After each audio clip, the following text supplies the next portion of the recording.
మీరు ఎప్పుడైనా ఆలోచించారా, దేవుడు నిజంగా ఉంటే ఆయన మనకు ఎందుకు కనిపించడు?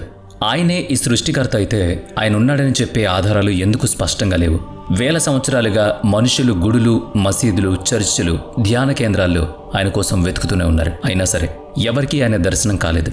బహుశా దేవుడు నిజంగానే ఉండి కావాలని తనకు తాను దాచుకున్నాడా? అయితే ఎందుకు? ఇదొక కాస్మిక్ టెస్ట్ లాంటిదా, లేక మన చైతన్యానికి ఉన్న పరిమితులే మనల్ని ఆయనకు దూరం పెడుతున్నాయా? సైన్స్ ఏం చెబుతుందంటే మన కళ్ళు కేవలం ఎలక్ట్రోమాగ్నెటిక్ స్పెక్ట్రంలో 0.003% మాత్రమే చూడగలవు. అంటే మనం రియల్ అనుకుంటున్న ఈ ప్రపంచం వాస్తవానికి ఒక చిన్న భాగం మాత్రమే. మిగతాదంతా మన కంటికి అస్సలు కనిపించదు. నిజానికి మన కళ్ళు రెడ్ నుంచి వైలెట్ వరకు ఉన్న విజిబుల్ స్పెక్ట్రమ్ లైన్లు మాత్రమే చూడగలవు. కానీ యూనివర్స్లో చాలా వరకు ఉండే అల్ట్రా వైలెట్, ఇన్ఫ్రారెడ్ లాంటి ఫ్రీక్వెన్సీలు మనకు పూర్తిగా అదృశ్యంగా ఉంటాయి. కాబట్టి మనం ఈ మొత్తం యూనివర్స్ని చూడలేనప్పుడు దేవుడు మనకు ఎలా కనిపిస్తాడు? మీరెప్పుడైనా గాలిని మీ కళ్ళతో చూసారా? లేదు. కానీ దాని ఎఫెక్ట్ మనం శ్వాస పీల్చుకున్నప్పుడు, గాలి విడిచినప్పుడు, తుఫాన్ వచ్చినప్పుడు ప్రతి క్షణం ఫీల్ అవుతాం. అలాగే గ్రావిటీని ఎప్పుడైనా చూసారా? లేదు. కానీ ఆపిల్ కింద పడడం, భూమి సూర్యుడి చుట్టూ తిరగడం లాంటి వాటిలో దాని ఎఫెక్ట్ స్పష్టంగా ఉంటుంది. అంటే మనం డైరెక్ట్గా చూడలేని ప్రతి ఫోర్స్ దాని ఎఫెక్ట్ ద్వారా ప్రూవ్ చేసుకుంటుంది. ఎలక్ట్రిసిటీ కూడా అంతే. దాని అసలు ఫ్లో మన కంటికి కనిపించదు. కానీ ఫ్యాన్ తిరగడం, బల్బ్ వెలగడం, మెషిన్లు పనిచేయడం లాంటివి పర్ఫెక్ట్గా ఉంటాయి. నిజమేంటంటే ఎన్నో గొప్ప శక్తులు కంటికి కనిపించవు. కానీ వాటి ఎఫెక్ట్ ఎంత స్పష్టంగా ఉంటుందంటే వాటి ఉనికిని ఎవరూ కాదనలేరు. మరి దేవుడు కూడా అంతే కావచ్చు కదా. కంటికి కనిపించకపోయినా ఆయన ఎఫెక్ట్ జీవితంలో, ఈ యూనివర్స్లో ప్రతి మూలన ఫీల్ అవ్వచ్చు. మోడర్న్ ఫిజిక్స్ ఏం చెబుతుందంటే ఈ యూనివర్స్లో 95% డార్క్ మ్యాటర్, డార్క్ ఎనర్జీనే. దాన్ని మనం తాకలేం, చూడలేం. అయితే ఈ చీకటి అనేది దేవుడికి ఉన్న ఒక తెర లాంటిదా? మనం దేవుడు అని పిలిచే ఆ శక్తి ఆ తెర వెనకే దాగి ఉందా? ఆధ్యాత్మిక గ్రంథాలు కూడా ఇదే సూచిస్తున్నాయి.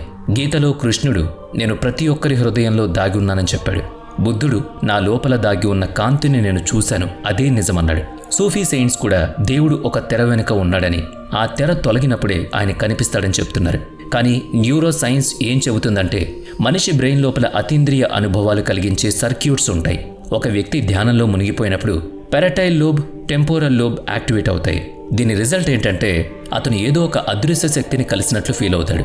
మరి దేవుడు ఎక్కడో బయట కాకుండా మన బ్రెయిన్లోని న్యూరల్ నెట్వర్క్స్లోనే దాగి ఉండే అవకాశం ఉందా? మెడిటేషన్, ప్రార్థన, ఆధ్యాత్మిక సాధన లాంటివన్నీ ఆ దాగి ఉన్న దైవాన్ని యాక్టివేట్ చేసే మార్గాల. ఇప్పుడు మన పర్సెప్షన్కి ఉన్న లిమిటేషన్స్ గురించి అర్థం చేసుకుందాం. మనం చూడగలిగేది, వినగలిగేదే పూర్తి నిజమని మనం అనుకుంటాం. కానీ సైన్స్ ఏం చెబుతుందంటే మన బ్రెయిన్ కాన్షియస్గా సెకనుకు 40 బీట్స్ ఇన్ఫర్మేషన్ను మాత్రమే ప్రాసెస్ చేయగలుగుతుంది. అదే మన సబ్కాన్షియస్ బ్రెయిన్ సెకనుకు దాదాపుగా 11 మిలియన్ల బిట్స్ డేటాను గ్రహిస్తుంది. ఇప్పుడు మన సెన్సెస్కు ఉన్న లిమిటేషన్స్ గురించి మాట్లాడుకుందాం. మన కళ్ళు కేవలం 400 నుంచి 700 నానోమీటర్ల వేవ్ లెంత్ ఉన్న లైట్ను మాత్రమే చూడగలవు.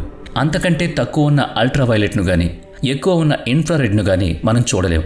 మన చెవులు 20 హెర్ట్జ్ నుంచి 20 హెర్ట్జ్ మధ్య ఉన్న సౌండ్ను మాత్రమే వినగలుగుతాయి. 20 హెర్ట్జ్ కంటే తక్కువ ఉంటే ఇన్ఫ్రాసౌండ్, 20 హెర్ట్జ్ కంటే ఎక్కువ ఉండే అల్ట్రాసౌండ్ వేవ్స్ మనకు కనిపించవు, వినిపించవు.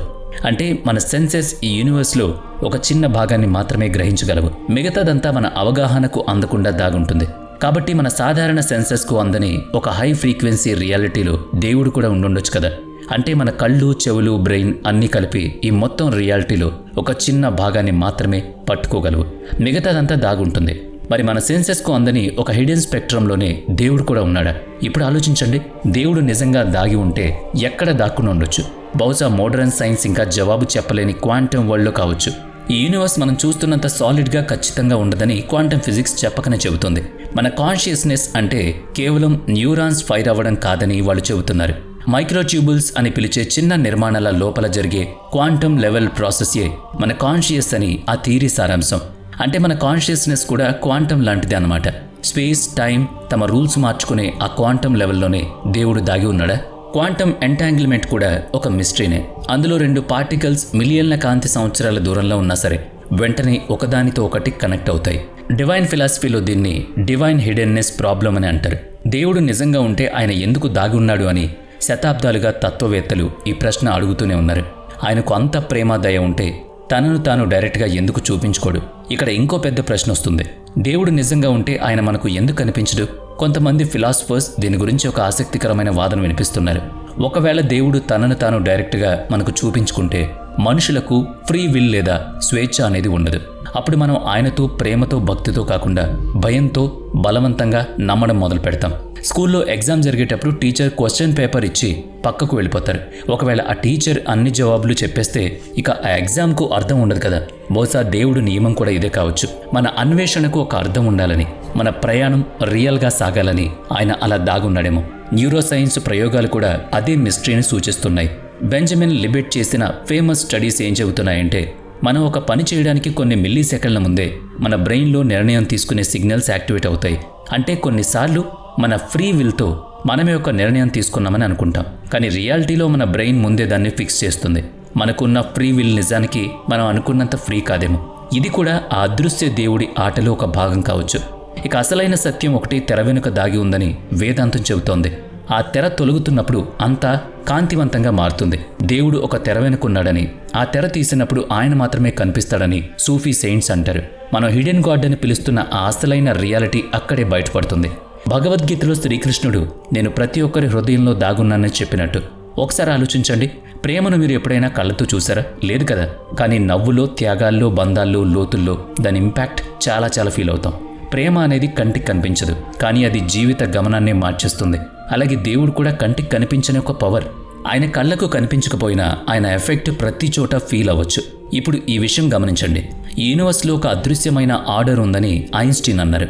అటామిక్ లెవెల్లో భాష కూడా కవిత్వంలా మారిపోతుందని నీల్స్ బోర్ నమ్మాడు. సైన్స్ లోతుల్లోనే దేవుడున్నాడని హైజెన్బర్గ్ విశ్వసించాడు. ఇక కృష్ణుడు, బుద్ధుడు ఇలా ప్రతి ఒక్కళ్ళు కూడా అలా హిడెన్ లోకంలోనే ఉన్నారు. మన పర్సెప్షన్ లిమిట్స్ ఉన్నాయని సైన్స్ అంటుంది.